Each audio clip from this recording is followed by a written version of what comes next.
Alright, in this video we're going to take a look at how to implement blocks in our Arbiter schedule.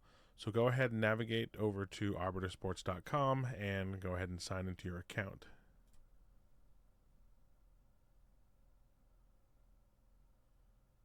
Once signed in, go ahead and select the appropriate association. We are going to be working with the Midwestern Football Officials Association today. Okay, once you're into your association area, in the top left, there'll be some options. You want to select blocks. Okay, there's a number of different items on our screen now. The first one we should look at is the groups section on the left-hand side. So if you're a member of multiple groups, you'll have multiple different options in here. But when you log in through your association account, the association group will automatically be checked, but you could change multiple groups of blocks from this one page. The next area is the action column. So in order to manipulate the calendar or make any changes to it, you need to tell the system what kind of action that you want to perform. So you can make an all-day block, partial day block, you can clear blocks, you can add notes, you can make it a firm block. And then there's a legend down here, and we can see on my calendar I have a dark blue and a dark red. So dark blue is an assigned game on the 25th, and a dark red is a full day block that we have on Saturday, August 26th. The other two areas, one of them is the time range. So if you want to do a partial day block, you can specify a specific range.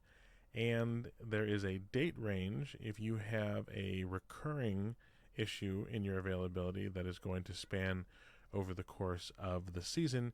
You can make that, we can implement that using the date range.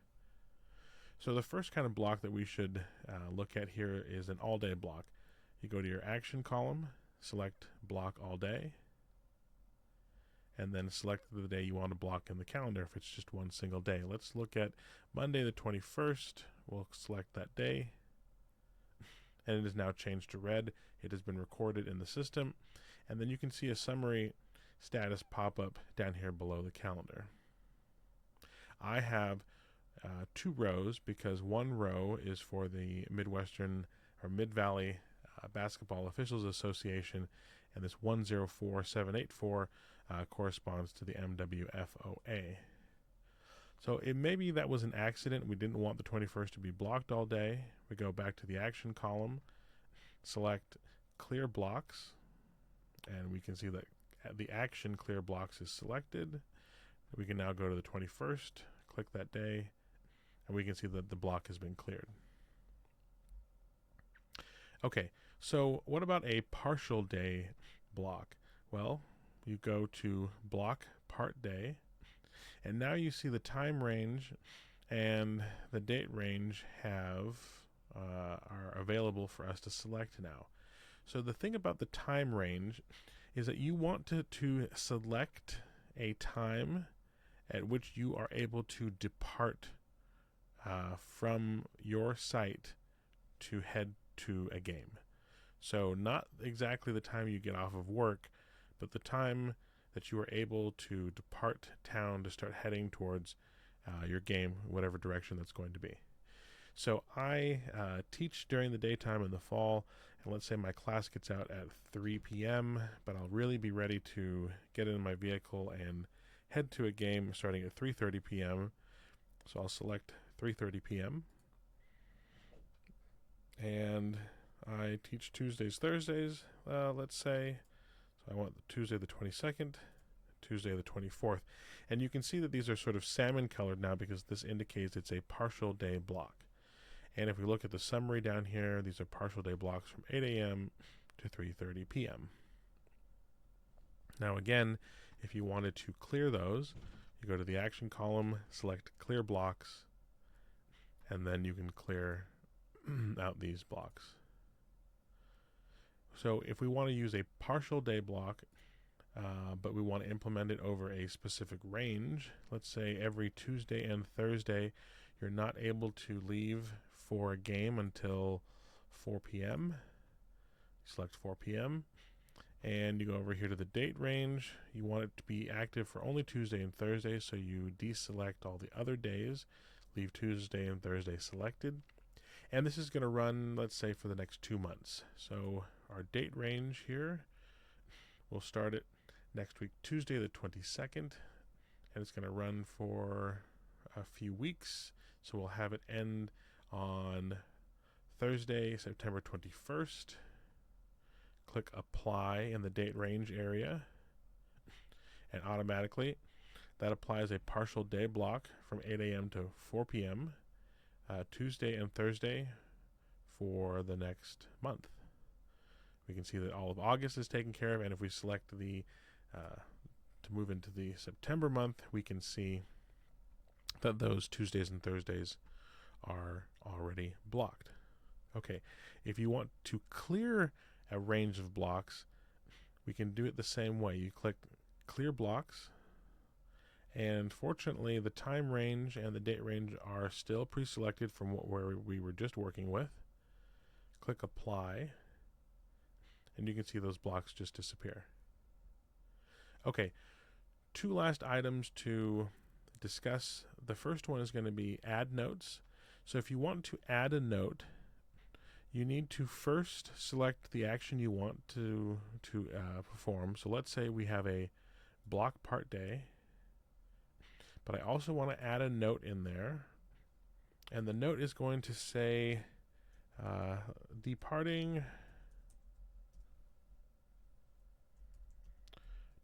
from LBCC. So that lets the commissioner know that on some of my partial day blocks that I'm about to select, I will be departing from LBCC, and it's a partial day block, and I will be able to leave from there at 3:15 p.m. So I come back up to my calendar here. Let's say September 6th. I have an issue, and I can't leave until 3:15 p.m., but I'll be departing from LBCC. Select Wednesday.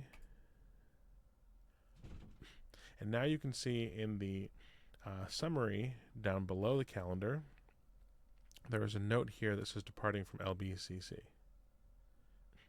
If you did not select add notes ahead of time, then the note will not show up. And you cannot add the note in once you've already performed an action. So, for example, I'm going to clear this block out. So let's clear the block. Clear this block. The block is gone. Okay, let's reset everything here in the action column. So I'm just going to do an all-day block on Monday, September 4th. Oh, but I wanted to add a note in. So I come over here and I just click Add Notes. I want to use the departing from LBCC. And then I click on the 4th again. But nothing has changed. You cannot add a note in on a block that is already there. What you have to do is you have to go clear blocks. You have to remove that block so that it's fresh, and then go back to the action column, select block all day, and make sure that your add notes is now selected at the same time. Then you go back to your calendar, select the day you wanted to block with the note, and you can see that the note shows up down here in the summary area down here.